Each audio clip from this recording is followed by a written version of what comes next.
नमस्कार. किमंतू लाईव्हमध्ये आपल्या सर्वांचं मनःपूर्वक स्वागत. गिरजोजी यादव कर्तबगार की मतलबी या आपल्या 6 भागांच्या मालिकेतील आजचा आपला दुसरा भाग आहे. या भागामध्ये आपण जाणून घेणार आहोत गिरजोजी यादव यांची जिंजीच्या प्रवासातील, जिंजीच्या किल्ल्यातील आणि जिंजीवरून राजाराम महाराज परत आले त्या परतीच्या प्रवासातील कामगिरी काय होती.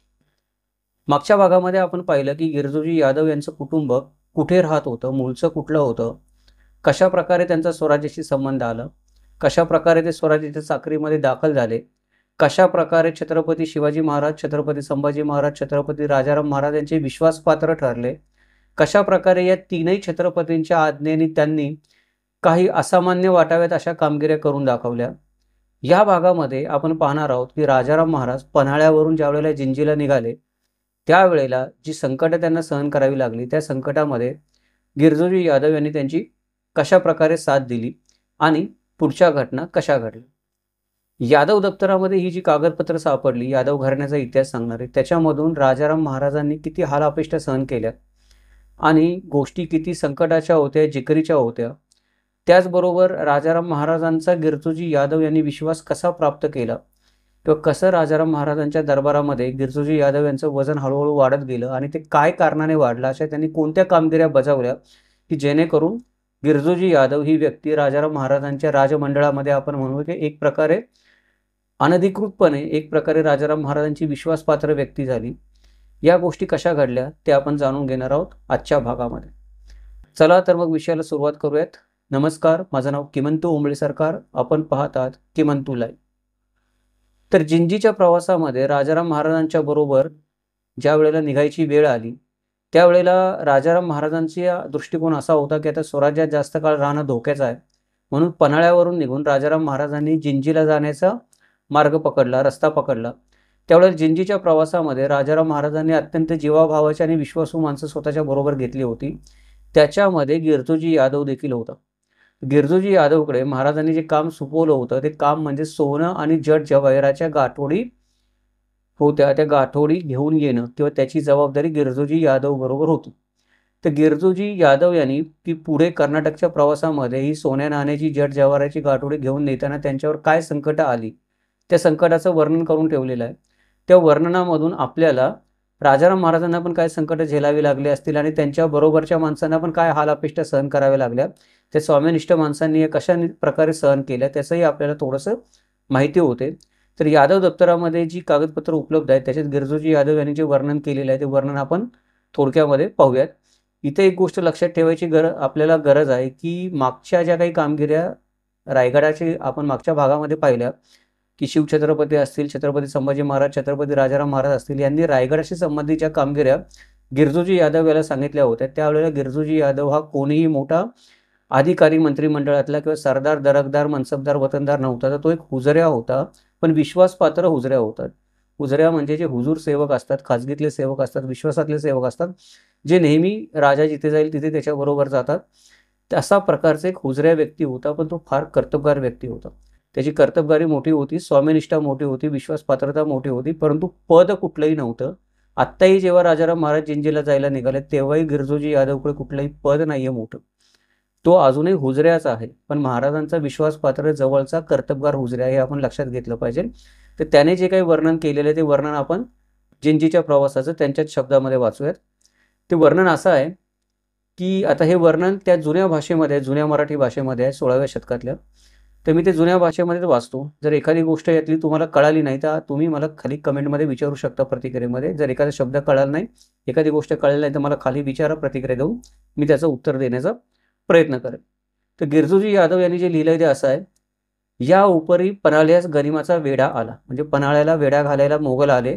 याकरता राजश्री स्वामी कर्नाटकात जावयाच्या उद्देशे तेथूनच स्वार झाले. ते समयी उच्च उच्च जवाहिराच्या गाठोड्या बांधून आमाजवळी व वरकड हुजऱ्याजवळी दिल्या.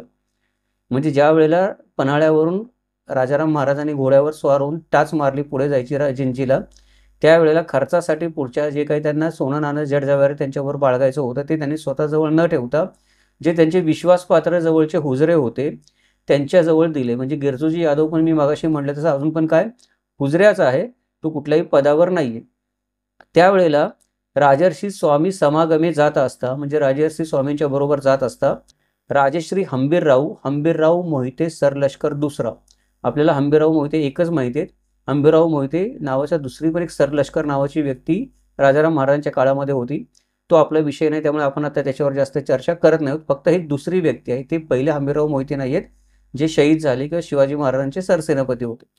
तर हे राजश्री हंबीरराव मोहिते सरलष्कर दुसरा व राजश्री मानसिंग मोरे माघारे निघून आले. म्हणजे राजाराम महाराज पुढे गेले आणि हे दोघं जण राजाराम महाराजांना एका ठराविक ठिकाणी सोडून तिथून माघारी परत निघून आले.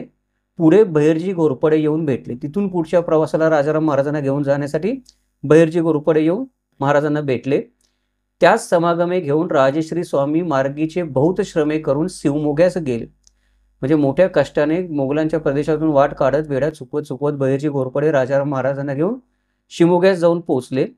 तेथे राजश्री रूपाजी भोसले व सकल लष्कर टाकून जरूर एकाकी राजश्री स्वामीस कर्नाटकात जावे लागले. म्हणजे तिथे जाता जाता मोगलांची टोळधाड आली, त्याच्यामुळे जी लोक होती ती मागं सोडून महाराजांना संन्यासाचा वेश धारण करून आपल्याला एक कथा सापडते की तिथून एकट्यालाच निघून पुढे जावं लागलं. बाकी सगळं लष्कर त्यांना मागं सोडून द्यावं लागलं, कारण लष्कर लवाजमा घेऊन चालू लागले असते तर मुघलांच्या तावडीमध्ये सापडले असते. तेव्हा आता महाराज पुढे निघून गेले. आता गिरजोजी यादवची अवस्था बिकट झाली, कारण आता हुजऱ्या होता. मोठमोठ लष्कर महाराजांनी मोठं सोडून दिलं, सरदार मागे सोडून दिले, तर हुजऱ्यांचा विचार कोण करतो जीव वाचवताना. तर विषय असा झाला की तेव्हा आम्हाजवळील जवाहिराच्या गाठोड्या होत्या त्या राजश्री खंड प्रभू चिटणवीस खंडो बल्लाळ ज्यांना आपण म्हणतो यापासी देऊन आम्हा समागमे घेतले. गोटाबाहेरी गेल्यावरील समुदाय बहुत देखून आम्हासही मागे राहावयाची आज्ञा केली. म्हणजे बाकीचं लष्कर तर महाराजांनी मागं सोडलंच, पण यांना घेऊन महाराजांचा पुढे जायचा विचार होता, कारण यांच्याकडे सोनं जड जवाहीर होतं, ते शत्रूच्या हाती लागता कामा नये. परंतु जसे महाराज गोट सोडून बाहेर आले तेव्हा त्यांना दिसलं की मोगलांचा मोठा समुदाय बाहेर आहे, मोगलांचं मोठं सैन्य आहे, यांना घेऊन जाणं पण अवघड आहे. तर यांना पण महाराजांनी मागं ठेवलं. जे सगळे हुजरे लोक होते गिरजोजी यादव यांना, महाराज एकट्यानेच निघून पुढे गेले काही ठराविक माणसांसहित. आता महाराज पुढे निघून गेल्यानंतर हे परत मागं जिथे मराठ्यांचा गोट होता, जिथे छावणी पडलेली होती मराठ्यांची, छोटेखानी छावणी म्हणजे मोठी छावणी नाही, म्हणजे लोक राजाराम महाराजांबरोबर निघालेले होते, ते ज्या ठिकाणी उतरलेले होते त्या गोटामध्ये हे लोक ते परत सोन्या चांदीच्या जडजवारीच्या गाठोड्या घेऊन परत आले. याकरता आम्ही फिरून गोठात येऊन ज्यावेळी ज्या गाठोड्या होत्या त्या आपल्या आपणाजवळी घेतल्या. म्हणजे सगळे लोक परत गोठात आले. महाराजांनी त्यांच्याजवळ जे जे सोने जडजवारीच्या गाठोड्या दिल्या होत्या त्याने मोजल्या, प्रत्येकाने ज्या आपल्याकडे होत्या त्या आपल्याकडे ठेवून घेतल्या. ही गोष्ट जेव्हा घडली त्यावेळेला रूपाजी भोसले व वरकर सारे लष्कर गनिमाच्या हातामध्ये लागले. म्हणजे महाराज पुढे निघून गेले, हे लोक मागं गोटामध्ये आले, पण रूपाजी भोसले आणि बाकीचं जे लष्कर होतं किंवा सैनिक होते ते मोगलांनी त्यांना पकडलं. त्या संकटामध्ये नाना प्रकारेचे श्रमसाहस करून युक्तीने तितके जवाहीर जतन करून परमप्रयासे नरगुंदास आलो. म्हणजे ज्या वेळेला रूपाजी भोसले आणि बाकीच्या लष्करांवर मोगलांनी घाला घातला आणि त्यांना पकडलं त्यावेळेला स्वतःचा जीव वाचून जीवाबरोबरच हे जड जीवाहीर पण जे होतं सोनं नाणं होतं ते पण सगळं वाचवून रात्रीच्या प्रसंगी दडत त्यानंतर आपला जीव वाचवत कसे तरी गिरजोजी यादव आणि बाकीचे हुजरे लोक होते ते नरगुंद्याला येऊन पोहोचले. ज्यावेळेला ते नरगुंद्याला येऊन पोहोचले त्यावेळेला एक मोठी समस्या निर्माण झाली. ती अशी की तेथे आपणास व्यथा झाली, त्यामुळे 1 महिना तेथे राहावे लागले. तेव्हा ज्यापाशी ज्या गाठोड्या होत्या त्या त्यांनी आम्हाजवळी टाकून देऊन सारे निघून गेले. आता विषय असा झाला की तिथं गेल्यानंतर त्यांना आजार पण लागलं, गिरजोजी यादवला आजार पण लागलं. त्यामुळे गिरजोजी यादवला 1 महिना नरगोंद्यालाच राहावं लागलं. आता नरगोंद्याजवळ 1 महिना राहायचं म्हणजे परत मुघलांच्या हातामध्ये सापडण्याचा धोका होता. त्याच्यामुळे ज्याच्याजवळ जेवढ्या जड जवारीच्या गाठोड्या होत्या त्या सगळ्या लोकांनी काय केलं, गिरजोजी यादवकडेच टाकून दिल्या आणि सगळेजण त्यांना सोडून पुढे निघून गेले. कारण सगळेजण एका ठिकाणी 1 महिना थांबून राहिले असते तर त्यांचा पण जीव धोक्यात आला असता. सोने चांदी बरोबर घेऊन चालले असते तर पकडले गेले असते तर अजून मस्तक शिर मारलं गेलं असतं. त्याच्यामुळे त्यांनी काय केलं बाकीच्या लोकांनी की सगळे जे सोनं चांदी जड जवाहीर होतं ते गिरजोजी यादवच्या उराड्यावर टाकलं की तू आता सांभाळ, काय करायचं कर. बाकीचे लोक निघून गेले. आता हे सगळे निघून गेल्यानंतर 2 जण मागं राहिले. तर ते सारे जवाहीर दामाजी सरखवास यांनी व आम्ही जतन करून मार्गीचे परम संकटे चंदीस म्हणजे जिंजीला घेऊन गेलो. गिरजोजी यादव असं म्हणतो की मी आणि दमाजी सरखवास असे 2च जण मागे राहिलो. दमाजी सरखवास याचं नाव आपण मागे पण पाहिलेलं आहे की ज्या वेळेला शिवाजी महाराजांचा राज्याभिषेक झाला तेव्हा एका बाजूला गिरजोजी मोर्चेल घेऊन आणि दुसऱ्या बाजूला दमाजी सरखवास हे रुमाल आणि फिरंगा घेऊन उभे होते. म्हणजे दोघं पण शिवाजी महाराजांच्या दरबारातले मानकरी आपण म्हणू शकतो. त्यांना हुजरे होते पण मानकरी होते. त्यांना मान होता मोर्चेल धरण्याचा का बाकी गोष्टी धरायचा. तर हे शिवाजी महाराजांच्या काळापासून विश्वासू होते, स्वराज्याचे एकनिष्ठ पाईक होते, स्वामीनिष्ठ होते. कुठल्याही प्रकारे त्यांची निष्ठा ढळणार नव्हती संकट आली तरी पण. त्यामुळे या दोघांनी बाकीचे लोक जरी सोडून गेले, ते सगळे त्यांच्याकडची पण गाठोडी यांच्याच उरावर पडली. आजूबाजूला चोर चिलटांचा उपद्रव आहे, चोर आहेत, दरोडेखोर आहेत, लुटारू आहेत. कोणाला कळतं यांच्याकडे एवढं सोनं आहे, तर इथंच त्यांचा खात्मा करून जीव घेऊन सोनं नाणं लुटून लोक गेले असते. म्हणजे कमी केलं नसतं कोणी त्यांचा जीव घ्यायला, पण त्याचं तेवढ्या गोष्टीसाठी एवढं मौल्यवान धन त्यांच्याकडे होतं. तरी पण त्या लोकांनी ते सगळं धन जड जवाहीर होतं त्याचं रक्षण केलं नाना प्रकारे युक्तीने. कोणाला कळू दिलं नाही त्यांच्याकडे तेवढं धन आहे, जड जवाहीर आहे.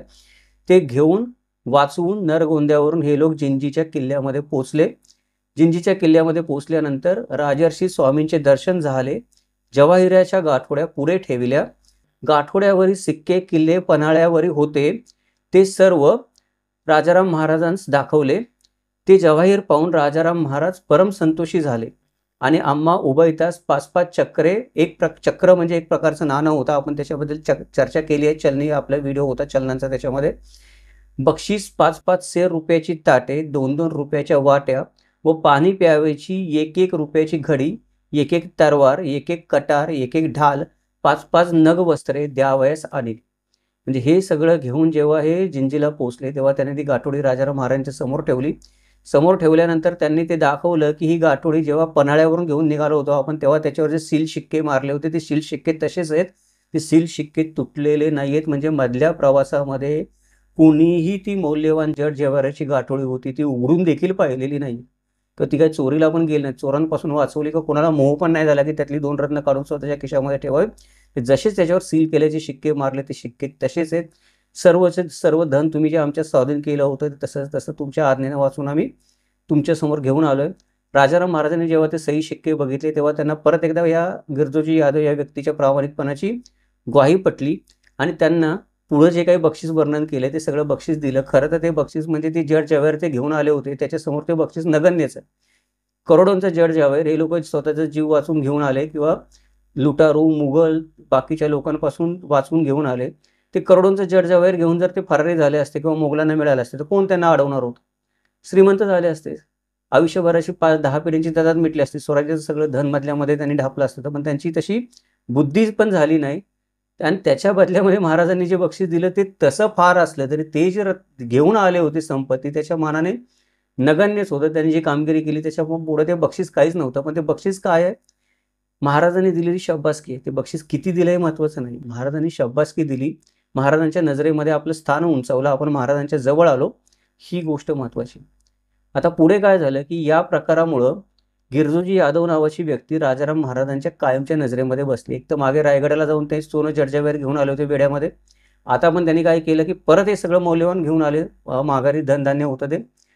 त्याच्यामुळे राजाराम महाराजांचा गिरजोजीवर जो विश्वास होता तो अधिक वाढायला लागला. गिरजोजीने पण स्वतःच्या स्वभावाने चाकरीने तो अधिक विश्वास संपादन केला आणि विश्वास संपादन करता करता एवढा विश्वास संपादन केला राजाराम महाराजांचा की राजाराम महाराजांनी गिरजोजी यादव याला त्यांच्या अंतपुराचा सर हवालदार म्हणून नियुक्त केलं.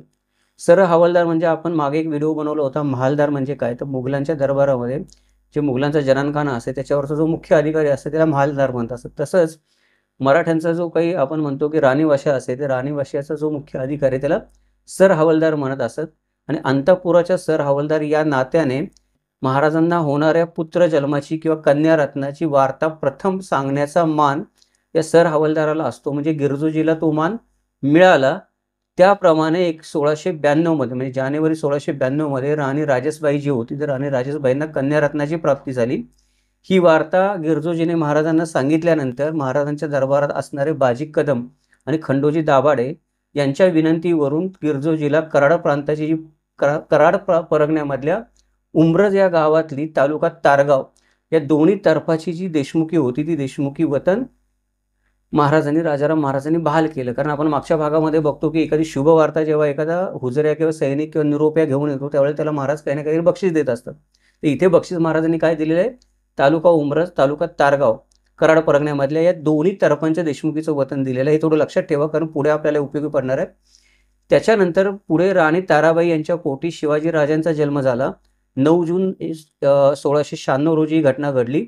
त्यावेळेला गिरजोजीने ही वार्ता महाराजांना सांगितल्यानंतर महाराजांनी गिरजोजीला कराड परगण्याचं संपूर्ण देशमुखीचं वतन बहाल केले. आता इथे एक गोष्ट आपल्याला लक्षात घेणं गरजेचं आहे की यादव घराण्याच्या दप्तरामध्ये असं कुठेही लिहिलेलं नाही की गिरजोजी यादवला त्या देशमुखीच्या वतनाचा लोभ होता. परंतु पुढे जाऊन ही गोष्ट अशी सिद्ध होते की गिरजोजी यादवला ते उमरसचं जे वतन होतं देशमुखीचं किंवा कराड परगण्याचं जे वतन होतं ते आधीपासूनच पाहिजे होतं. त्याचा आधीपासूनच त्या वतनावर काय होता की डोळा होता. त्यानं ते वतन मिळावं या आमिषाने कधी छत्रपतींची सेवा केली नाही की मला हे वतन मिळेल म्हणून मी छत्रपतींची सेवा करतो, म्हणून मी माझा जीव धोक्यात घालतो, मला वतन मिळावं म्हणून असं त्याने कधी केलं नाही. त्याने जे काही केलं ते स्वामीनिष्ठेनेच केलं. परंतु त्याच्या मनामध्ये कुठे नाही कुठेतरी ते वतन मिळावं अशी पण अभिलाषा होती. शेवटी त्याची अभिलाषा काय झाली की ही अभिलाषा अशा रीतीने पूर्ण झाली. त्याला शेवटी ते उमरतचं जे वतन होतं किंवा कराड परगण्याचं जे देशमुखीचं वतन होतं ते मिळालं. परंतु इथं एक ज्ञानब्याची मेघ अशी आहे की हे जे उमरतचं किंवा कराड परगण्याचं वतन होतं देशमुखीचं ते मूळचं महाजी जगदाळेचं होतं. त्याचा आधीपासून 3 पिढ्या कथला चाललेला होता आणि महाजी जगदाळेचं वतन त्याच्या नशिबामध्ये पूर्णपणे त्या जगदाळे कुटुंबाला कधीच उपभोगता आलं नाही. त्यांच्या घराण्यामध्ये जो रक्तपात खून करावा, घराण्यामध्ये जी सुंदोप संधी झाली ती झालीच. त्याच्यानंतर पण आपण असं म्हणू शकतो की न्याय आणि अन्याय या गोष्टी राजकारणामध्ये हे शब्द आपण वापरू शकत नाही की अमुक एका माणसाने अमुक एका माणसावर न्याय केला, अमुक एका माणसावर अन्याय केला, असं नाही होत. जो आपापल्या सोयीने वागत असतो. तर विजापूरचा दरबार असेल, छत्रपती शिवाजी महाराज असतील, त्यानंतर संभाजी महाराज, राजाराम महाराज, ताराबाई, धनाजी जाधवराव पण असतील पुढे जाऊन, त्यांनी पण हस्तक्षेप केला होता उमरतच्या वतनामध्ये आणि कराड परगण्यामध्ये त्यांचा मोठा हस्तक्षेप होता. तर ह्या सगळ्यांनी मिळून आपापल्या सोयीने त्या वतनाकडे लक्ष टाकलं किंवा आपापल्या सोयीने त्या वतनाचं विभागणी केली किंवा ते वतन कधी याला कधी त्याला द्यायला सुरुवात केली. आणि या सगळ्या गोष्टीमध्ये राजकारणामध्ये जगदाळे कुटुंब जे उमरतचं होतं त्याला आपण दुर्दैवी म्हणू शकतो की त्यांच्या नशिबी दुर्दैवाशिवाय काही आलं नाही. मूळचं वतन त्यांचं होतं तरी पण. तर ही जी उमरतच्या जगदाळे घराण्याची दुर्दैवाची कथा आहे, वतनदाराची वतनाच्या दुर्दैवाची कथा आहे, ती आपण पुढच्या एका मालिकेमध्ये बघणारच आहोत. कारण महाजी जगदाळेंनी जे ते त्याचा जो सर्व आपण म्हणतो तक्रीर लिहून ठेवलेली आहे, हकीकत लिहून ठेवलेली ती वाचली तर अक्षरशः आपल्या लक्षात येतं की जगदाळे घराण्याची जी फरफट झालेली आहे वतनामध्ये की सगळ्यांना काही ना काही मिळालं, त्यांचं त्या वतनावर अधिकार नसताना. जसं आपण मागच्या भागामध्ये बघितलं किंवा मागच्या मालिकेमध्ये बघितलं की वाई परगण्याचं जे मूळचं वतन होतं ते दत्ताजी पिसाळचं होतं. त्यानंतर सूर्याजी पिसाळला मध्येच वाटायला लागलं की हे वतन मला मिळालं पाहिजे. पण वंशपरंपरा दत्ताजी पिसाळचं वतन आहे. दत्ताजी पिसाळ स्वामीनिष्ठ स्वराज्यनिष्ठ पिढ्यानुपिढ्या वतनदार आहे. त्यानं कधी स्वराज्याशी द्रोह केला नाही. त्याचं वतन एका माणसाला पाहिलं सूर्याजी पिसाळ म्हणून त्याने जे काही त्या दत्ताजी पिसाळच्या मागे आपण म्हणतो की चराट लावलं ते 3-4 छत्रपतींपर्यंत चाललं आणि त्या दत्ताजी पिसाळला शेवटी अर्ध वतन गमवायला लागलं. तसंच इथं आपल्याला दिसतं की महाजी जगदाळे जे आहेत त्यांच्या 4 पिढ्यापासून ते वतन त्यांच्याकडे चालत आलेलं होतं महाजी जगदाळेकडं. पण ज्याचा त्याचा बघावं त्याचा त्या उमरतच्या आणि कराड परगण्याच्या वतनावर डोळा होता. महाजी जगदाळे कुटुंब जे होतं ते पूर्णपणे कधीही स्वराज्यामध्ये सामील नव्हतं. आपण त्यांना गद्दार नाही म्हणू शकत, ते स्वराज्यामध्ये सामील नव्हते. याचा अर्थ त्या काळात परिस्थिती वेगळी होती, वतनदारीच्या व्याख्या वेगळ्या वेगळ्या होत्या. परंतु ते त्या वतनाचे अधिकारी होते ही गोष्ट खरी आहे. वंशपरंपरागत त्यांच्याकडेच वतनाचा अधिकार होता, पण त्यांना तो कधीही उपभोगता आला नाही. 4 पिढ्यामध्ये नाही, 4 छत्रपतींच्या काळात नाही, त्याच्या आधी पण आदिलशाही मोगलांच्या काळामध्ये पण नाही. काही केलं त्यांनी, पराकाष्ठा केली ते वतन राखण्याची, पण त्यांना राखता आलं नाही. त्याच्यामध्ये आता काय झालं की हे गिरजोजी यादवने उडी मारली की गिरजोजी यादव मूळचं आपण बघितलं की त्याचे पूर्वज कराड प्रांतामध्येच होते. त्यामुळे ज्या वेळेला त्यांनी ही वार्ता राजाराम महाराजांना पुत्रजन्माची सांगितली, राजाराम महाराजांनी त्यांना बक्षीस मागितलं, तेव्हा त्याने कराड प्रांताची देशमुखी मागून घेतली. का तर माझे पूर्वज जिथले होते तिथेच मी देशमुख झालो, आज मला मोठा बहुमान झाला. पण ते महाजी जगदाळेचं काय, तो वेगळा मुद्दा आहे. तो आपण आता विषय निघाला म्हणून थोडासा सांगितला. आपण तर दुसऱ्या मालिकेमध्ये बघूया महाजी जगदाळे घराण्याची हकीकत जी आहे वतनाबद्दलची त्याच्यामध्ये. पण हे लक्षात ठेवा इथे की हे काय आहे की आत्ता आपण जे बोलतोय त्या पुढच्या भागामध्ये आपल्याला त्याचा संदर्भ लागणार आहे. मूळचं वतन महाजी जगदाळेचं होतं. गिरजोजी यादवने ते मागून घेतलं. हे महाजी जगदाळेचं वतन अनेक जणांनी मागून घेतलं. अनेक जण स्वतःच्या कराडमध्ये अंमलदार झाले होते. त्यात गिरजोजी यादवची अजून भर पडली. हा एक त्याच्यामध्ये भाग झालेला आहे. आता याच्यामुळे काय झालं की गिरजोजी यादव जिंजीमध्ये आपण म्हटलं की महाराजांच्या अजून विश्वासाला पात्र झाला, अजून त्याने कामगिरी चांगली करून दाखवली. त्यामुळे महाराजांनी आता हे काय झालं की हा अंतपुराचा सहहवालदार होता. अंतपुराचा सहहवालदार म्हणजे काय की तुम्ही डायरेक्ट आतल्या गोटामध्ये तुम्हाला प्रवेश मिळतो. कोणताही राजा असतो तो कोणत्याही राजावर त्याची जी काही राणी असते किंवा ज्या राण्या असतात एकापेक्षा जास्त त्यांचा प्रभाव असतो. काही निर्णय हा कोणताही राजा त्याच्या स्त्रियांच्या प्रभावाखाली घेत असतो किंवा स्त्री हट्टापुढे कधी कधी राजाला नमतं घ्यावं लागतं. त्याच्यामुळे ज्याचा म्हणून राजाच्या राणीवशाशी संबंध आहे किंवा राजाच्या राण्यांवर ज्याचा प्रभाव आहे, तो व्यक्ती आपण बघतो की इतिहासामध्ये त्या काळामध्ये सर्वात जास्त प्रभावशाली आहे, त्याच्याकडे ताकद आहे. कारण त्याला जे पाहिजे तो राजाच्या राजाकडून म्हणून घेऊ शकतो. ही गोष्ट गिरजोजी यादवच्या बाबतीत पण पुढे आपल्याला झालेली दिसून येते. आत्ता अंतपुराचा हवालदार म्हणून राणी राजसबाई आणि नंतर आपण म्हणतो महाराणी ताराबाई, या 2 महाराण्यांशी त्याचा जो संबंध आला की आपण म्हणतो की वैयक्तिक तो त्यांच्या सेवेमध्ये होता, सेवक म्हणून, चाकर म्हणून, हुजऱ्या म्हणून, तर त्याचा त्यांच्याशी घनिष्ठ संबंध आला सेवेच्या निमित्ताने.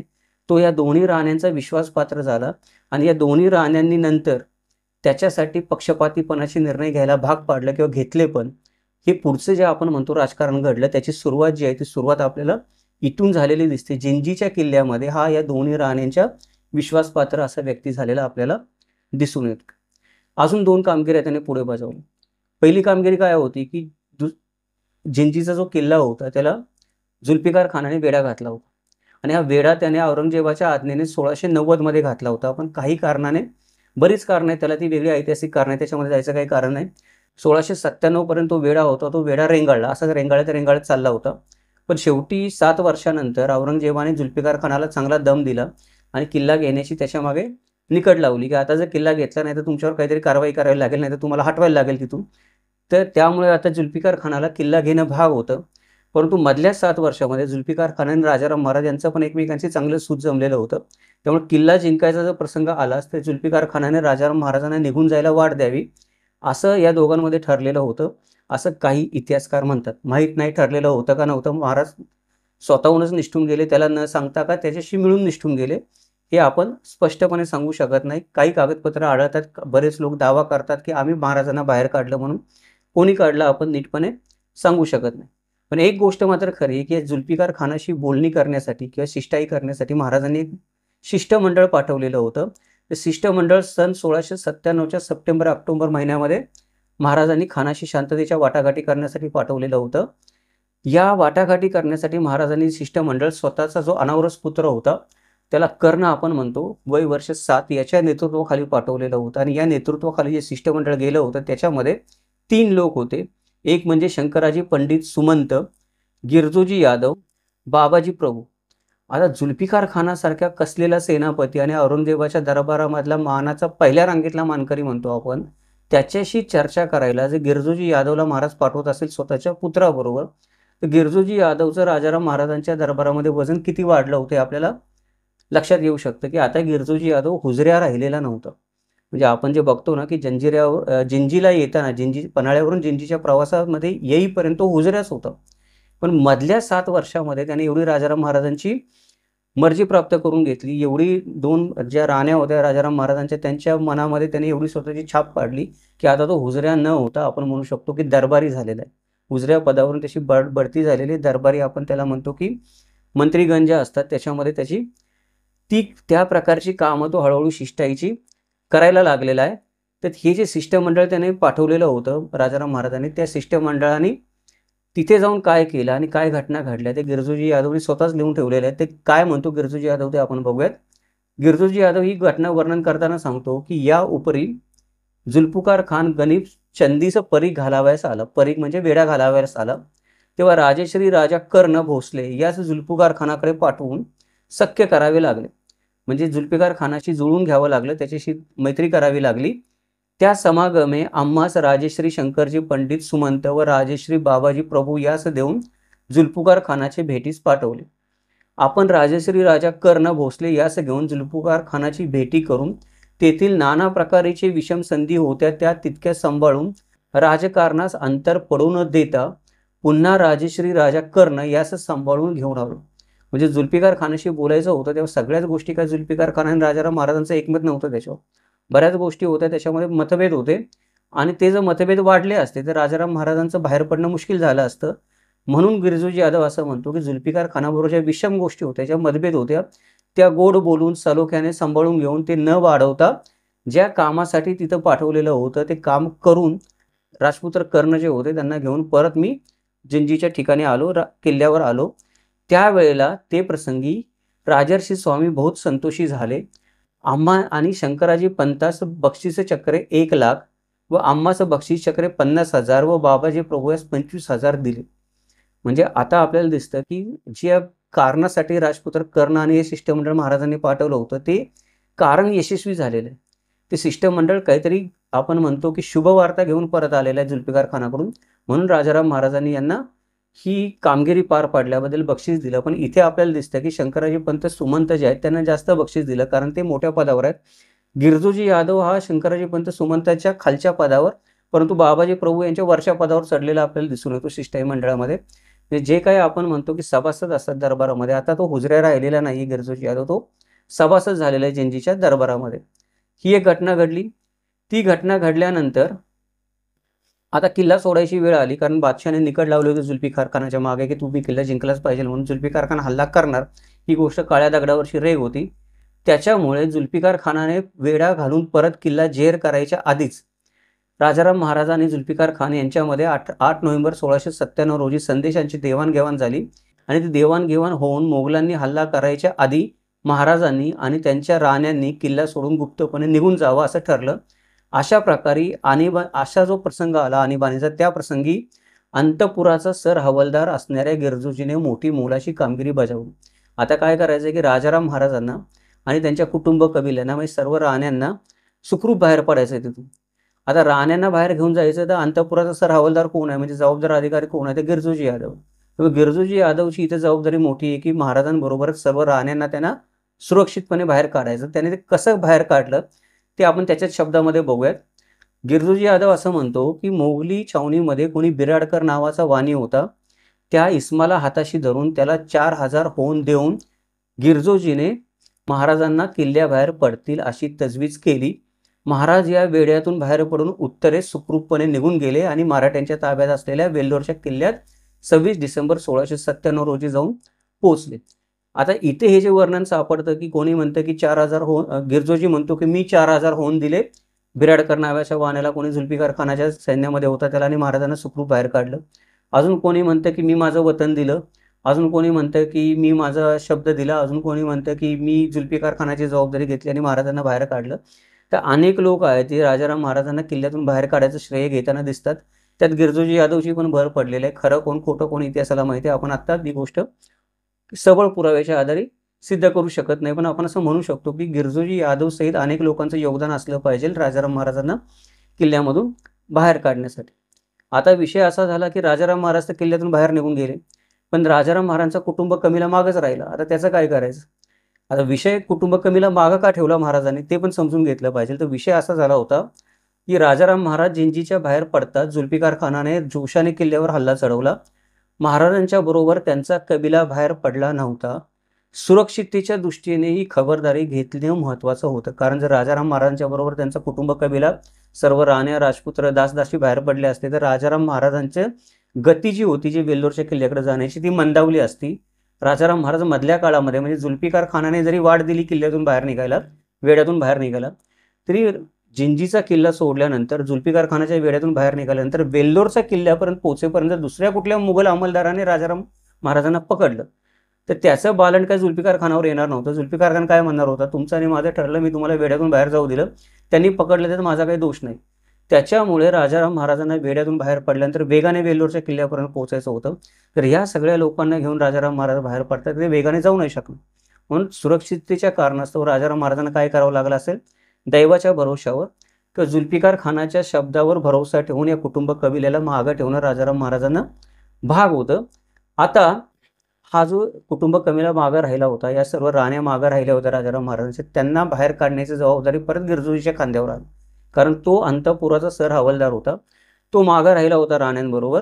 महाराजांनी त्याच्यावर जबाबदारी सोपवली होती की या सर्व राण्यांना जुल्फिकार खानाशी योग्य रीतीने बातचीत करून किंवा संधान साधून बाहेर काढणं, सुरक्षिततेची जबाबदारी तुमच्यावर सोपवून मी परत जातो, या राण्यांना बाहेर काढावतो. आता ज्या वेळेला किल्ल्यावर हल्ले सुरू झाले तेव्हा गिरजोजी असं म्हणतो की गिरजोजी महाराजांच्या अनेक नाटकशाळा होत्या. नाटकशाळा म्हणजे आपण म्हणतो की उपस्त्रिया त्या काळामध्ये जे ठेवल्या जात असत, अधिकृत लग्नांच्या स्त्रिया व्यतिरिक्त राजे महाराजे ज्या उपस्त्रिया बाळगत असत त्या उपस्त्रियांना नाटकशाळा म्हणत असत.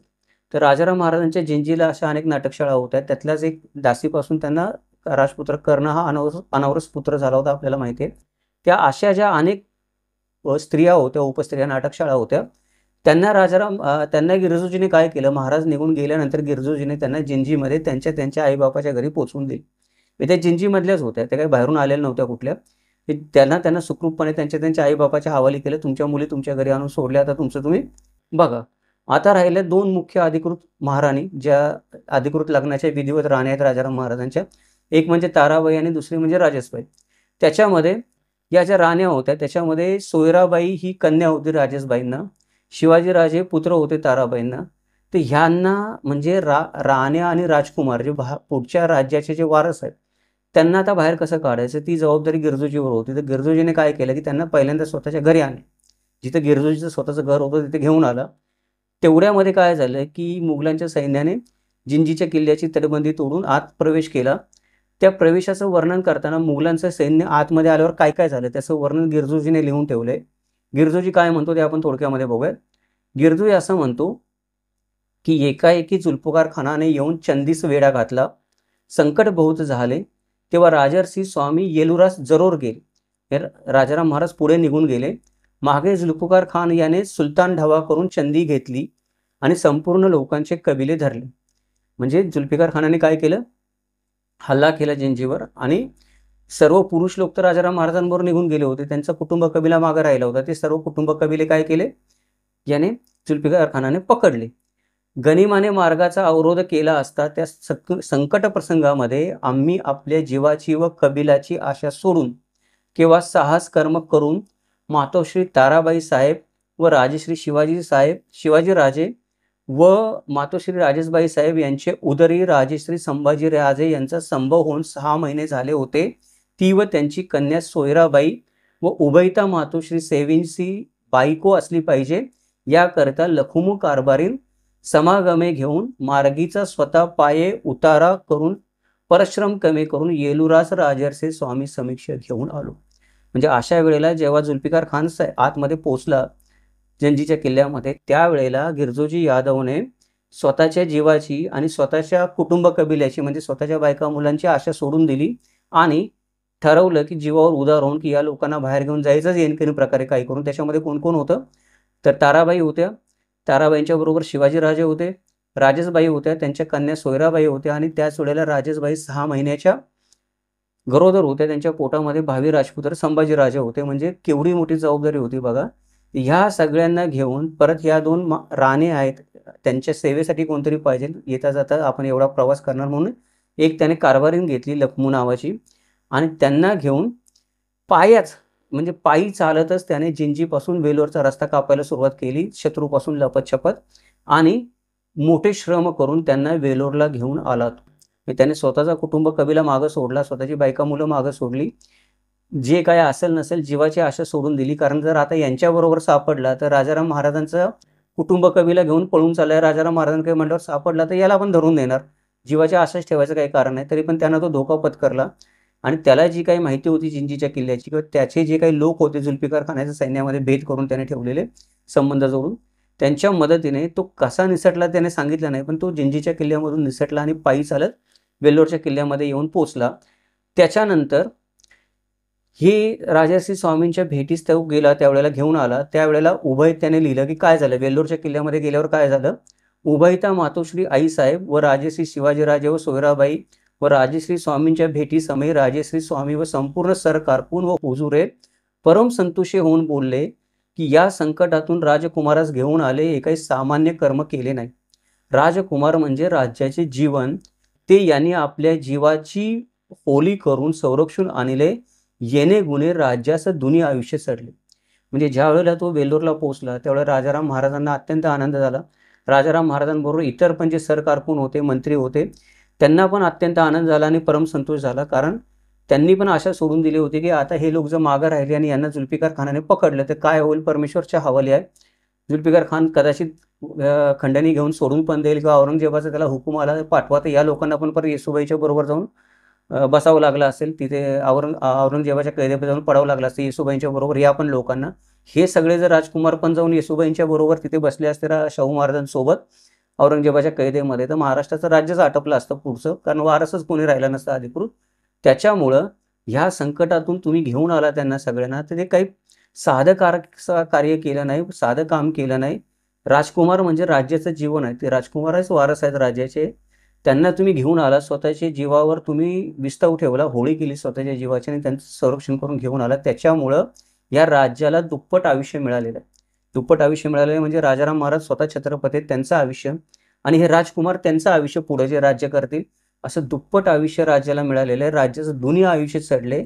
अशा शब्दामध्ये गिरजोजीच्या कार्याची काय केलेलं आहे, सर्वांनी एकमुखाने राजाराम महाराज आणि सर्व सरकारकडून बाकीचे लोक, सेनापती, सैनिक होते, त्यांनी प्रशंसा केलेली आहे. आता गिरजोजी यादव काय झालेला आहे, सगळ्यांच्या नजरेमध्ये भरलेला आहे. तो फक्त राजाराम महाराजांच्या नजरेमध्ये भरलेला नाही, की हा एकनिष्ठ माणूस आहे, स्वामीनिष्ठ माणूस आहे, प्रसंगी स्वतःच्या जीवावर विस्तव ठेवायला तयार आहे, स्वामीचं कार्य करण्यासाठी, स्वराज्याचं कार्य करण्यासाठी शत्रू सामील होणार नाही काही झालं तरी. आणि दुसरी गोष्ट की नुसता स्वामीनिष्ठ नाहीये, तर तेवढा हिकमती पण आहे, तेवढा बुद्धिमान आणि चतुर पण आहे, की स्वतःहून संकटातून मार्ग काढेल आणि एखाद्या प्रसंगाचा निकाल लावेल किंवा एखाद्या प्रसंगातून कोणाच्याही मदतीशिवाय स्वतःच्या बुद्धीने निष्ठू शकेल, असा स्वतःच्या बुद्धीने चालणारा हा आपण म्हणू शकतो की कार्यकर्ता आहे.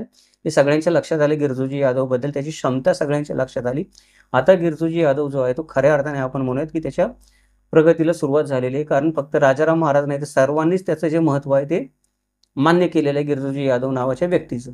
पण ही गोष्ट इथंच थांबली नाही म्हणजे काय झालं की ज्या वेळेला राजाराम महाराज वेल्लोरला आले, त्यावेळेला जिंजीचा किल्ला घेतल्यानंतर औरंगजेबाच्या हुकमावरून मोगलांच्या फौजा राजाराम महाराजांना पकडण्यासाठी परत वेल्लोरला येणारी ठरलेलं होतं.